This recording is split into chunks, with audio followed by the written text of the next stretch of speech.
Most people understand that in order to make progress, you have to do things which aren't necessarily going to make you the most popular boy on the block. And that's what we did. In that case, we had a decision to make, and we had to make a decision. Is that something you learned all by yourself, or was it instilled in you by your father or your grandparents or anyone? I think maybe it's something that was instilled, and maybe it's something that you've learned through a little bit of trial and error over the years. I think this country maybe is a good example. I just don't feel the country is going forward in the proper direction. We could have made quick decisions, and we would have been a lot better off than the way we've been sitting around over the last couple of years and just watching everybody else do everything, and we just sit back and take everybody's abuse. It's a very sad situation that somebody isn't there making the decisions and pushing the right and proper, I don't want to use the word buttons, frankly, but pushing the right levers so that we can go out and do things as we're supposed to be doing them. You are. All right, so we're here. Before we play the next few lines and read the comments, okay, I'm going to read the comments first because there's a comment that came in from Music Mike 747. He says, "What's most shocking is that no matter which decade you listen to Trump's comments, you will find a concrete, grounded consistency that remains to this very day." That comment got 1,785 votes. And then it was replied by someone who isn't a Trump fan. They said concrete, grounded stupidity. Well, as always, you have people who agree with Trump, but there will always be people who think that no matter what Trump says, it's stupid and ignorant. And then you have this comment from Real Estate Chris 56. He got 48 votes for this comment. They said the key to success in anything is consistency. Trump is very consistent and in turn very successful. And then we have Aaron Smith 7943, who got 44 votes, says the most shocking thing is that he never said a thing, and you think he did. So this is the kind of engagement we always find with these videos where Trump makes a comment on anything, and people, no matter what he says, will always side against him. And I don't understand this position by Aaron Smith.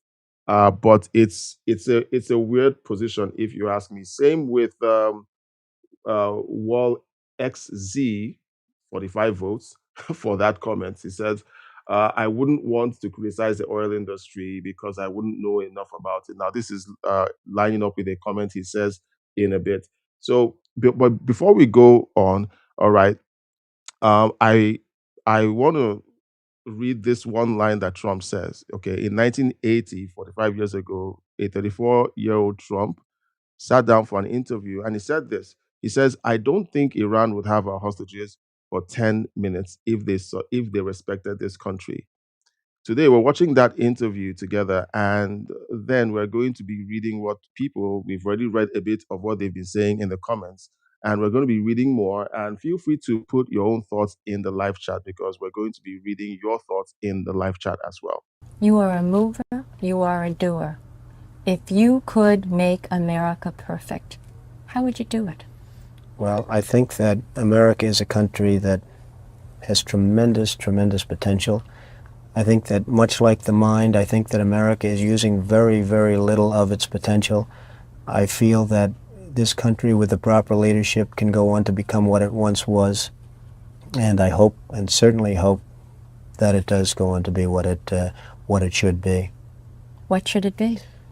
Well, it should really be a country that gets the respect of other countries. Is respect the most important thing in your opinion? Well, respect can lead to other things. When you get the respect of the other countries, then the other countries tend to do a little bit as you do, and you can create the right attitudes. The Iranian situation is a case in point. That they hold our hostages is just absolutely and totally ridiculous. That this country sits back and allows a country such as Iran to hold our hostages, to my way of thinking, is a horror. And I don't think they'd do it with other countries. I honestly don't think they'd do it with other countries. Obviously, you're advocating that we should have gone in there with troops, etc., and brought our boys out. I you know. absolutely feel that, yes. I don't think there's any question, and there's no question in my mind. I think right now would be an oil-rich nation, and I believe that we should have done it, and I'm very disappointed that we didn't do it, and I don't think anybody would have held us in abeyance. I don't think anybody would have been angry with us, and we had every right to do it at the time. All right, so I'm going to read the comments that followed this statement that he made. Okay, we have Barbara Perry, 2595, says Carter's inept dealings and weakness with the hostage situation created the environment for the increase and proliferation of terrorism. When the US projects weakness, it makes the entire world a more dangerous place. Well, tell that to the thousands and thousands of people who showed up this past weekend screaming that Trump was being a fascist and dictator and roping in the Iran situation, in their argument. We have Did for Love, who got 10 votes for this comment. He said we would be an oil-rich nation if we took Iran's resources. No. Did for Love, you need to know how the world works. If a country provokes you and you need to take up arms and assemble your army in a response, when you beat them, you get to pay them for the expense of that war. That's the way the world works.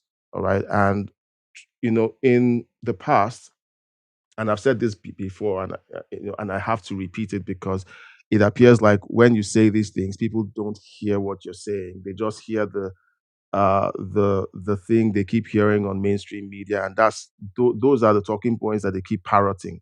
They aren't grounded in reality. In reality, if a country attacks you, if a country goes to war against you and you win, hundreds of years ago, if you won, you took over the country. You took over not just the resources. So, Did for Love is freaking out over resources. In the past, you take over the entire country. So, Trump isn't saying take over Iran. He's simply stating a practice that everyone knows happens. If you beat a country that provokes you to war, they get to pay for the war that they instigated. That's the way the world works. Did for Love. And then we have another comment from Dominic Sandri, and they said, I don't like his attitude. Tell me something new. He wants the world to respect the US. He also dismisses why the Iran hostage situation occurred. Further, he said if Iran was attacked militarily, the US would have been an oil rich nation by obviously stealing Iran's oil. Again, ignorant statements being made by these individuals who have been miseducated by mainstream media and the educational system, the Marxist educational system. This I've already explained how the world works. Now, he mentioned something earlier. He said something about why the Iranian hostage situation occurred, and I'm sure he has this flowery description of why it occurred, which has to do with the United States provoking it. Well, um, the the revolution took place where the IRGC took over the government, and then they began to demand for the Shah of Iran to be returned to Iran for judgment and execution. They essentially wanted to kill the king of Iran in order to end the entire question of legitimacy. That was the plan. Okay. And when you watch how countries or revolutions take place, like the one that happened in Russia, the Russian Revolution didn't have any legitimacy until the Bolsheviks essentially assassinated the royal family in a basement. Okay, that's how these revolutions take place. And so the IRGC demanded for the Shah's return so that he could be executed and potentially end the line of rulership for the Shah and his family. And the United States said no. Okay, that was the cause of the hostages being taken. Okay, so when you have people like like Dominic Sandri, puff out their chests in the chat or in the comments section, acting like they know what they're talking about. Hold up their comments in the light of history, and you see that they actually don't know what they're talking about. I have this comment again from Andres de Vera, got 62 upvotes for this comment. Said, I watched the full interview on YouTube during the election campaign, and no doubt he had a clear mind ever since the U.S. foreign policy, ever since about the U.S. foreign policy in the Middle East. And look, there will be people who just disagree with Trump because his last name is Trump. Okay. So let's keep going, and you just let me know your thoughts in the live chat. I'm going to read your comments in the live chat, I promise. Okay, so let's keep going. I think we've lost the opportunity. Donald, would you have wanted to be one of those men to have gone to Iran, and taken those fellows out? No, I wouldn't have wanted to be, but I would have done it. Would you? Absolutely. If I were the age, if I were in the military. There were a lot of those fellas who went for that aborted coup who were 34 years old and older. They were your age. That's right. If you were called upon, would you? I know it's easy to say, yes, of course I would go. But if the phone rang right now and there was someone from the Selective Service had said, Donald, we're taking every young man 34 years of age, we're sending him to war, would you go to war? No, I don't see a war. You see, the war this is not a Vietnam situation, fortunately.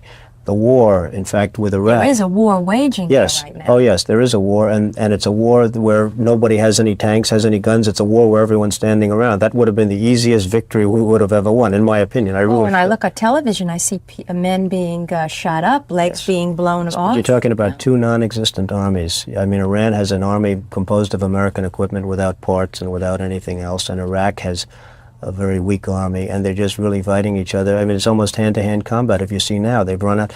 It's a sad situation, Rona, but it's a situation which ultimately is going to get much worse.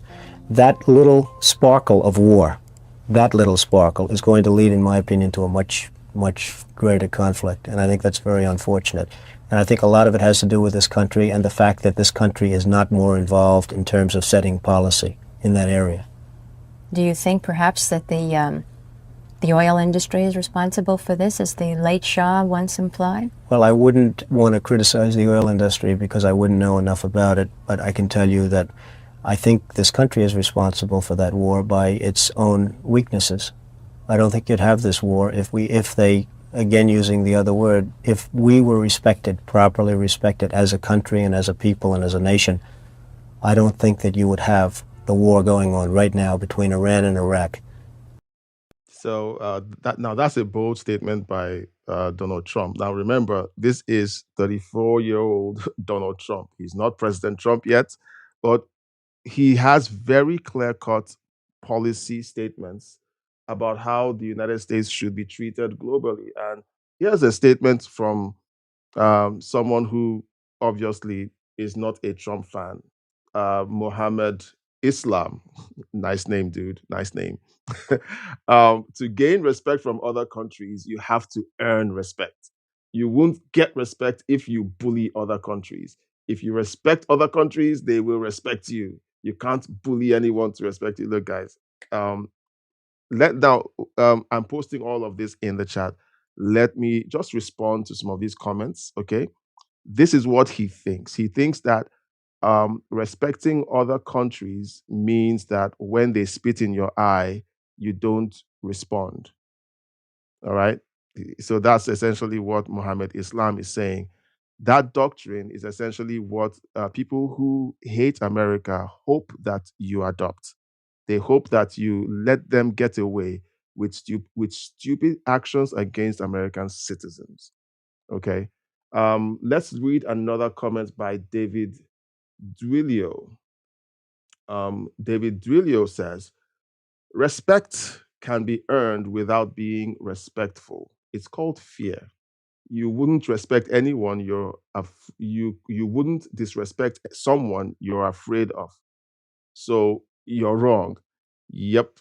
And that is his response to Mr. Mohammed Islam. Mr. Mohammed Islam lives in this fantasy world where people just, respect you out of the kindness of their hearts. Eclectos Philandos says this, and they had got 52 upvotes for this. Okay, this ignorant statement. Fear is not respect. Fear is fear. Don't conflate these two totally different and separate things. And then Summer Gerg responds. I'm going to get to the chat in a second, okay? And we'll have a conversation.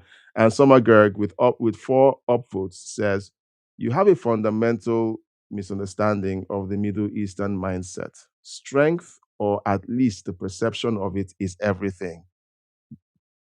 Bang on. Okay.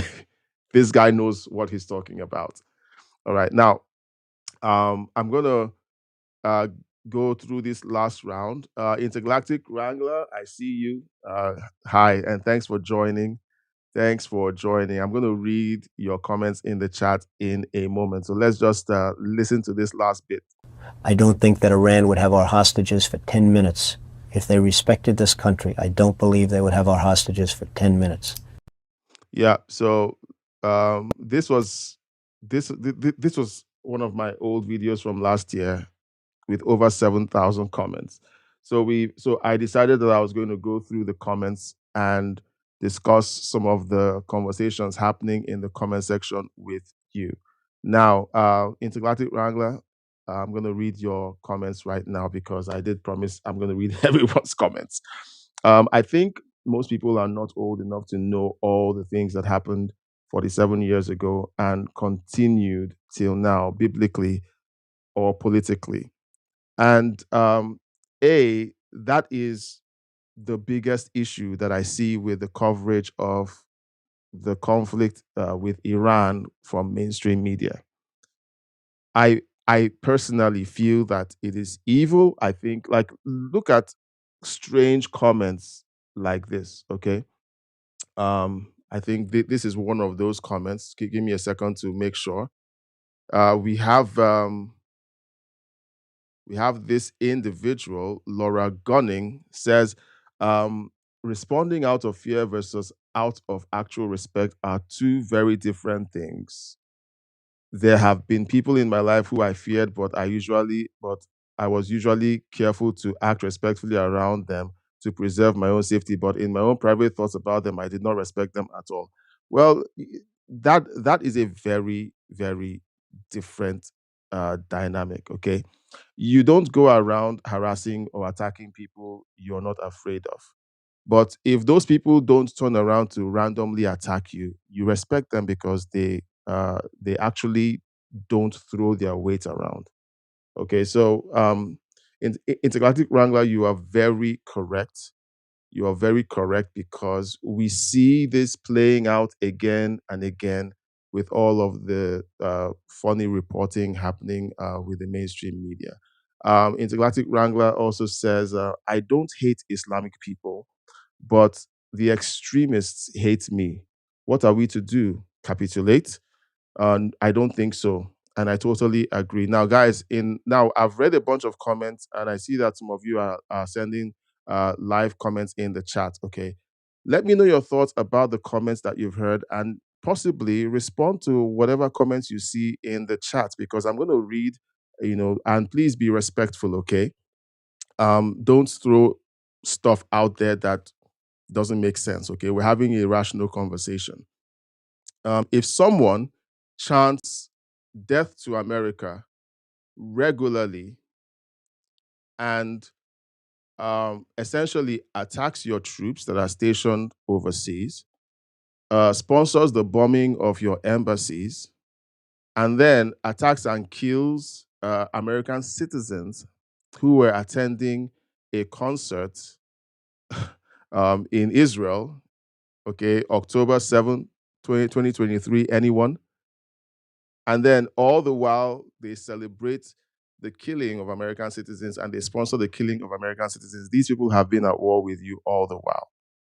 All right. So it's weird. let's see. All right. So I'm going to read a couple of comments to follow this. Thank you, Intergalactic Wrangler, for those comments. Okay. Now I'm going to read this one. Sorry, give me a sec. I need to. The monster. Did I put that in? I don't. Okay. Yeah, I did. The monster under your bed says, strength is what earns respect. No one respects a doormat. America has been the world's doormat far too long. Do you agree with that comment? Let me know in the chat because I tend to agree. I tend to agree.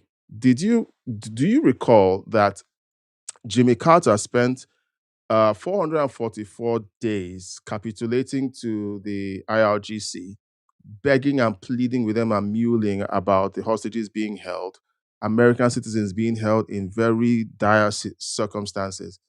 But Reagan shows up and says, if I'm sworn in, and those hostages are not released by the time I'm sworn in, they'll be held to pay. Can you put in the chat what happened? Okay, had Reagan attacked anyone? Had Reagan bombed anyone? Reagan wasn't even president at the time. He says, by the time I come into office, if these hostages aren't released by then, they'll be held to pay. So tell me in the chat what happened after Reagan made that statement, because it's weird. It's weird to watch how people respond when someone who shows actual strength shows up. Chet Pomeroy 1399 says, and he got 6 votes for this comment. He says, I remember the following January 20th at noon, the US embassy personnel who were held for 444 days in Tehran, Iran, were finally released. This was the first time I remember seeing the Donald. It's hard for me to believe this was 44 years ago now. Yeah, I think it's even more than that. It's almost for 46, 47 years. Okay, so it's weird that a businessman was making common sense while the politicians were busy misbehaving in Washington D.C.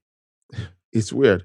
Um, Jacques Thompson, and this comments kept coming up in various formats or various versions kept coming up here and there. And here's what Jacques Thompson says. He dodged getting drafted 5 times for bogus reasons, but he actually stated that he would have been that would have been easiest win. So he's trying to claim that Donald Trump was talking out of both sides of his mouth. No, Donald Trump was making 2 statements, and those 2 statements had their own context. The first was that the country of Iran was not in any position to withstand the United States if the United States wanted to go against the country as a whole for kidnapping its citizens. That was the first thing. Second thing, they attacked the embassy, and if you don't know anything about embassies, embassies are considered sovereign U.S. soil in foreign countries. Okay, diplomatic immunity dictates that the laws that apply in those countries do not apply to anyone who is from a different country within the grounds of the embassy. So essentially, they had invaded U.S. Soil. They had kidnapped um, um, citizens of the United States and held them for 444 days. What are you talking about? And then Jacques Thompson says that Donald Trump was a draft dodger. I'm going to let me just correct this, okay? Because this has been said multiple times in various ways all through the run of this video. Okay, Trump received 4 student deferments during the Vietnam era, and then a 5th one on medical grounds for bone spurs in 1968. What people don't realize is that whenever someone brings a medical deferral, the doctors of the military have to confirm that diagnosis. Okay. I wish Patricia were here live. She couldn't make it, so sorry about that. But I wish she were live, and she might be able to confirm this, because this is what I would expect from the military. If someone comes in and says, "Hey, I have this condition and I can't serve," okay, I think the military would confirm that diagnosis themselves. So that's what I think would happen. Let me know in the comment section or in the chat if I am right or wrong. If you are a veteran, all right, I don't want to take more of your time by going into Grok and ChatGPT, but I think that is something that definitely does happen. So you have people coming in to say he was a draft dodger. He claimed he had bone spurs, and that's how he got a pass. And then some others come in to say that his daddy, paid to have him not go to war. All of those are smears that I'm sure can easily be disproved by a simple look at the procedures. But one more thing that they don't bring up is the fact that Bill Clinton also didn't join the draft. Okay. Joe Biden didn't join the draft. All their favorite politicians, okay, who didn't agree to be drafted, get a pass because they are their favorite politicians. But when it comes to someone they don't like, oh, he's a draft dodger. Okay. So let's see. Have we gotten everything in the chat? I think we have virtually everything in the chat. So let me know what your thoughts in the comment section. We've read a bunch of comments about this. The war in Iran is ongoing. There are a lot of things happening. And to be honest, while these things are happening in real time, people are going to be saying all sorts of things. And then we look back after a year or two after the conflict, and then we will be able to actually tell the truth about, okay, this is actually what happened. Okay. So has Iran been on a war footing with the United States? Yes. Has the United States been mealy mouthing around with Iran and not putting them in their place? Yes. All right, that is my opinion. Okay, let me know your opinion in the comment section and in the chat. Now, one brief announcement: we're going to be having regular live streams. We're setting up the infrastructure for regular live streams again. We're going to be live streaming regularly on this channel. The reason why we stopped live streaming before now was because we were multi-streaming on multiple platforms, and the signals we were getting were quite confusing. So I think now we have a handle on where we're going to be live streaming. We're going to be live streaming here on the live channel and on Rumble. And we're going to be having a lot of engagement with comments, with chats. I mean, it's going to be heavy on the engagement. So we're going to be letting you know in the coming hours, okay, when our next live stream is going to be. Thank you, Intergalactic Wrangler, for sending in your comments. And thank you to everyone who sent in their comments on the video. Yes, I read a bunch of comments I didn't exactly agree with, but I tried to be respectful, and I tried to be very um,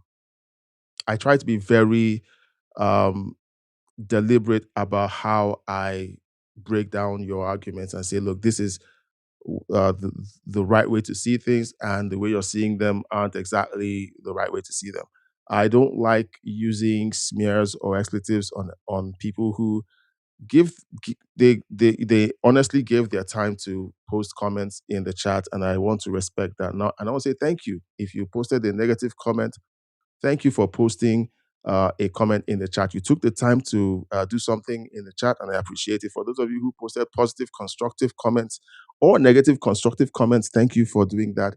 And for those of you who have been supportive to subscribe to the channel, thank you. But remember that we have a website now where we post all of our content. We're going to be putting up all of our ad-free content. It's going to be there. It's at crossroadsirl.com. Please consider going there and getting a free membership. Okay, we have a free membership going. You get access to things like the live stream, like this live stream right now is streaming on that platform as well. And we also store up a bunch of resources there that we're going to be adding to as we go along. So thank you for hanging out this afternoon, and have a great rest of your day. And until next time, bye, and God bless you.